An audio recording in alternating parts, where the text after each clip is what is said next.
Vamos falar do sacrifício a Moloque, entre aspas, ok? Então, os textos que se referem a isso. Há apenas 8 ocorrências desse termo, que é traduzido por Moloque no texto massorético. Veja, o texto massorético, vamos lembrar, gente, que era cristã, era comum. O texto hebraico, o texto da Bíblia hebraica, foi escrito todo somente com consoantes, sem vogais. Por isso que na imagem aqui da live tem 3 consoantes hebraicas, não tem vogais. Porque foi assim que os textos foram escritos. Na era comum, já com o cristianismo existente, os maçoretas inseriram as vogais nas palavras e, dessa forma, determinaram uma interpretação específica, tá? Porque, dependendo da mudança de vogais, muda a palavra, muda o sentido.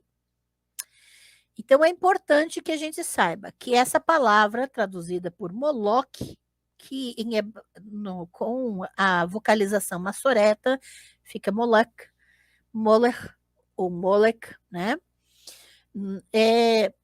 Então, existem apenas 8 vezes na Bíblia hebraica. Só. Em todas essas ocorrências, parece ser entendido como um substantivo próprio, Molek ou Moloch, ou Molor, né? A pronúncia indifere, não vou me ater a isso, indicando que ele funciona como um nome ou um título de um deus. E aí você tem as referências, Levítico 18, 21, Levítico 20, versículos 2, 3, 4 e 5, 1 Reis 11, 7, 2 Reis 23, 10 e Jeremias 32, 35. Ok? Então, veja, essas são as 8 referências em que aparece esse termo, tá? Com essa vocalização. Esse é um dos pontos menos controversos nas discussões do chamado culto a Moloque, entre aspas, ok? Então, primeiro nós estamos partindo do geral, daquilo que é facilmente observável, para depois a gente se aprofundar e ir, de fato, às fontes. A questão se torna mais complicada quando se tenta estabelecer se as versões pré-massoréticas, ou seja, as versões não vocalizadas, só com consoantes, né? Ou seja, as versões consonantais dos textos bíblicos, originalmente compreendiam esse termo, e aqui estão as 3 letras, né? De Molor, ou Meller, né? Como o nome ou o título de um deus. Então, a grande questão aqui não é se você ou eu acreditamos. A grande questão é se quem escreveu esse texto acreditava.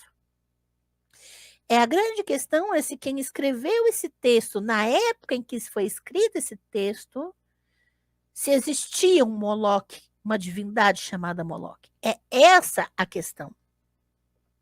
Tá?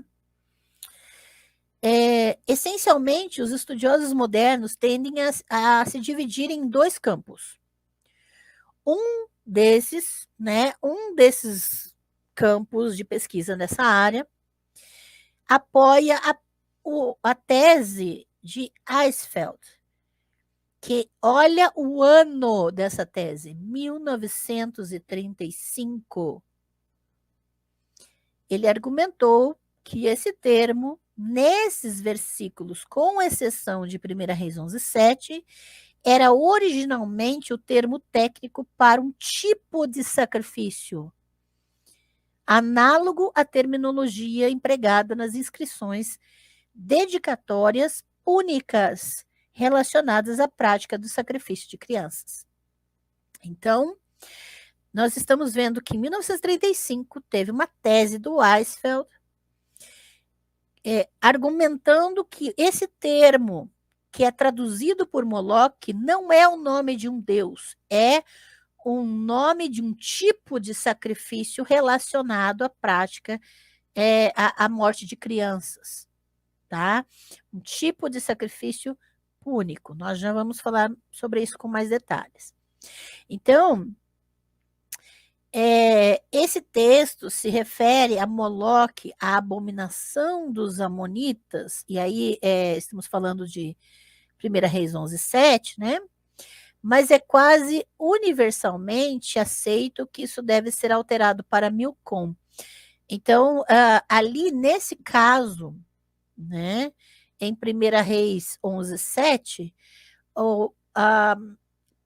tem mais aceitação de que ali não deveria nem estar essas consoantes, nem ser Moloque, é Milcom, o deus nacional de Amon, porque ele é descrito da mesma forma no versículo 5, do mesmo contexto, tá? Então, é preciso também perceber essas questões, ok? Porque são as mesmas consoantes ali.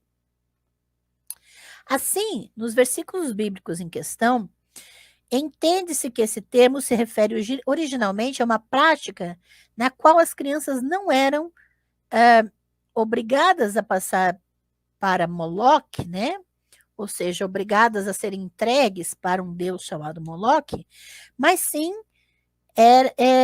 essas crianças eram entregues como um sacrifício Molk. Eu vou chamar de Molk, ok? Especificamente, né?